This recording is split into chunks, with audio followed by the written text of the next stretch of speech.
Hi, I am Miss Monroe, and this is Vocabulary Unit 1. Yay!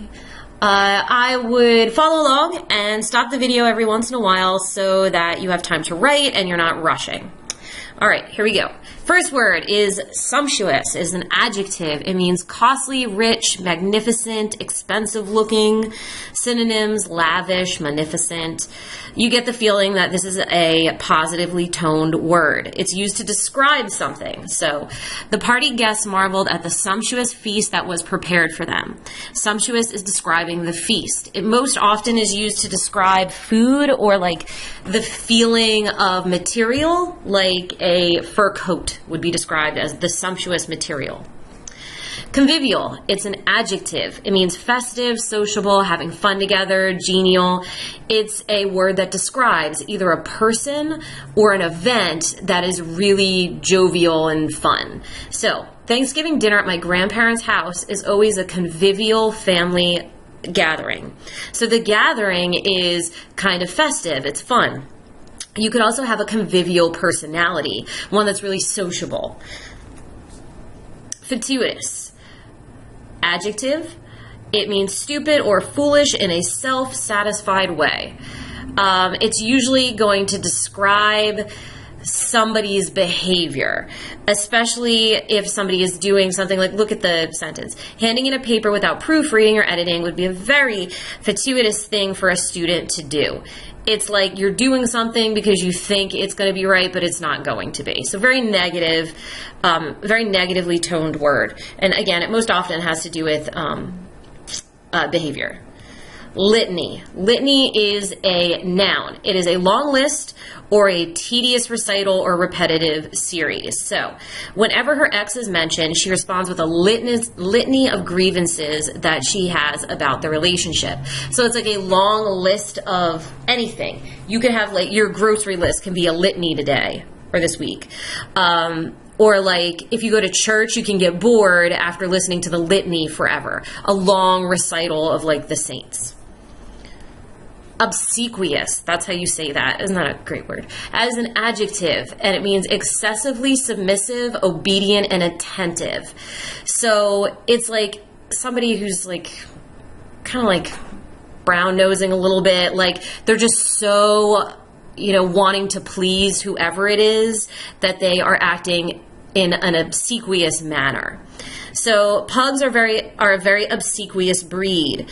They strive to please their owner and win affection. So basically, they're very like attentive and obedient. They're really like wanting to please whoever it is, almost to the point where it's too much. So obsequious is usually a negatively toned word. Ebullient is an adjective, and it means overflowing with enthusiasm and excitement or bubbling. She sounded so ebullient and happy when she called to tell me about her surprise engagement. So here, she is described as ebullient, right? So ebullient is describing her behavior. So it's when you're so excited about something, the ebullient speech or the ebullient girl, or you can think about the type of event almost that would be described as ebullient. I remember this because it sounds like bubbles, like ebullient, bubbly, It's kind of like really excited. Engender, it's a verb, so it's a thing that you do. So you can add ing, ed, or an s to this. It means to bring to existence, give rise to, or come into existence. Beget, generate, cause, to form. The heated conversation engendered new tensions within the group of friends. It like caused something to happen. Not paying your bills for a long time can engender some negative consequences. So it's a kind of a neutrally toned word. It depends how it's being used, but basically it's caused to make something happen. You would not say, I engendered a child. You don't do it like that. It's like you engender an event to happen later. Not really, like I said, giving birth to kids. So, Dean, it's a verb. So again, a thing that you do, ing or an s. To lower oneself, to do something that is considered to be beneath one's dignity, to condescend, to like stoop below. She would not deign to dirty her attire by chasing the birds away from the picnic. You wouldn't deign to like talk to somebody who you thought was beneath you, because you're like lowering yourself in order to do it. So it is, again, something that you do that lowers yourself. Inviolable. It is an adjective, never to be broken, sacred, secure from destruction. So in times of war, people thought the church to be an inviolable, safe haven. So you could have a promise, an inviolable. It's like something that you can't violate. You see that in the word in, meaning not. Sacred, secure from destruction, normally a positively toned word. So it's something that cannot be harmed. So a relationship or a promise or a place, like a church. Epicurean, I love this word too. This is an adjective, and it means fond of luxury or indulgences, having luxurious tastes or habit. This is different than sumptuous, so don't mess them up. Epicurean describes a person, usually. It means that somebody has very fancy, like gourmet taste. It's almost exclusively used when talking about food. His Epicurean taste led him to a career of hotel and restaurant as a restaurant critic. So his taste was so luxurious that he got into this job of basically checking out other places to see if they were good or not. So Epicurean, it is usually, again, a person. So their Epicurean tastes or their Epicurean leanings or personality, which is fond of luxury or indulgence. Whereas sumptuous just means very fancy. It's different. Cavort, this is a verb, and it means to prompt or prance around exuberantly, to make merry. The actors made the crowd wild with laughter as they began to cavort around the stage and sing a silly song. Look here how it's a silly song, because cavorting has this like connotation of silly kind of prancing around. It's not like moshing level of jumping around. It's like a silly kind of dancing, okay? Glean, it's a verb, and it means to gather bit by bit, collect or pick up. So you would glean information. He began his tedious task of watching all the video clips so that he could glean the truth and solve the case. So again, like glean is a verb, it's a thing that he did. He gleaned the truth. He picked it up bit by bit.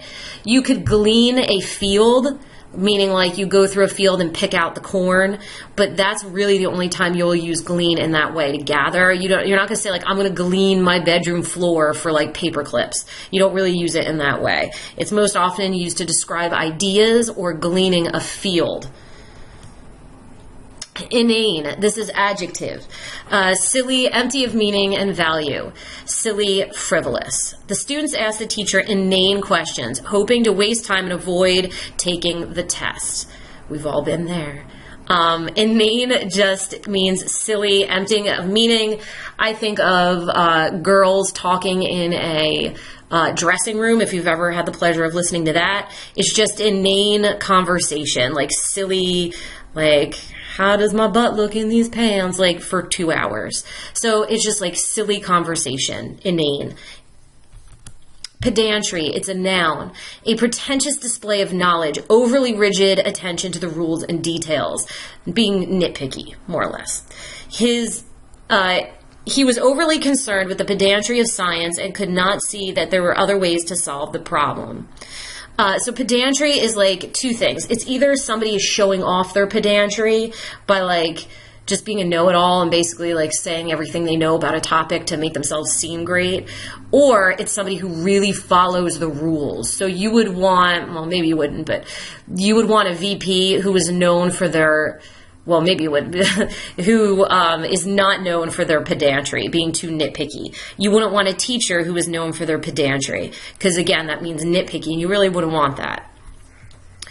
Refulgent, adjective. It means shining brightly and radiant, luminous. He was lured to the edge of the forest by the refulgent stream. It's a neutrally toned word. It just means shining bright and radiant. So the fire is refulgent. The lights on the Christmas tree, refulgent. Fetish, it's a noun. Few definitions to this, so make sure you know them. An object believed to have magical powers. like a wizard would carry a fetish. It's a thing that has magical powers. Excessive or irrational devotion or reverence to an item. So like you would hear somebody say like, oh, I have a fetish for cupcakes. I don't know.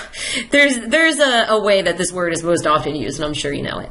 But heroes in fairy tales often believe that their good fortune is due to their fetish and not their ability. So here it's being used as like their magical power, the thing that they have that's magic, not the irrational devotion to something. That's using it in the other sense. Impeccable, it is an adjective. It means flawless, beyond criticism or blame. She was a woman of impeccable character and the perfect candidate to leave the group. Prom rolls around, ladies are going to want some impeccable hair. Some people are really into keeping their car in a very impeccable manner, right? It's describing how the car is kept. It's describing the hair, meaning faultless, perfect. You couldn't blame it for anything. Ghoulish, it is an adjective. This is a negatively toned word, almost always used to describe scary, creepy, Halloween-y type things. Morbidly interested in death and disaster, suggestive of someone who robs graves or preys on the dead. That's great. Halloween is full of ghoulish figures, witches, and ghosts. Again, ghoulish has to do mostly with like creepy, deathly type things, and it's describing an object like a ghoulish figure or a ghoulish appearance, or the ghoulish decorations. Behemoth, also a great word. This is a noun, and it's a creature of enormous size, power, or appearance. This is usually, I'd say, neutral, because things can be large in a good way or large in a bad way. It is always interesting when authors make characters that are behemoth in size, but gentle and meek in nature. It means huge. You would not want to, be parked next to a behemoth car that's all up in your parking space, right? So it means large. Usually, if you're a behemoth man, you will play on the football team. Hallow, it is a verb. To set apart as holy or sacred, to honor greatly or revere. So, in the Gettysburg Address, Lincoln hallowed the battlefield on which the Union soldiers fought and died. It is a positively toned word. It usually has to do with religious things. Basically, it is the act of setting something apart as holy or sacred. Hallowed ground. You most often hear it that way. And that's it. That was 20 words of fun and excitement. Thank you for listening, and make sure you turn in your homework. Okay, bye.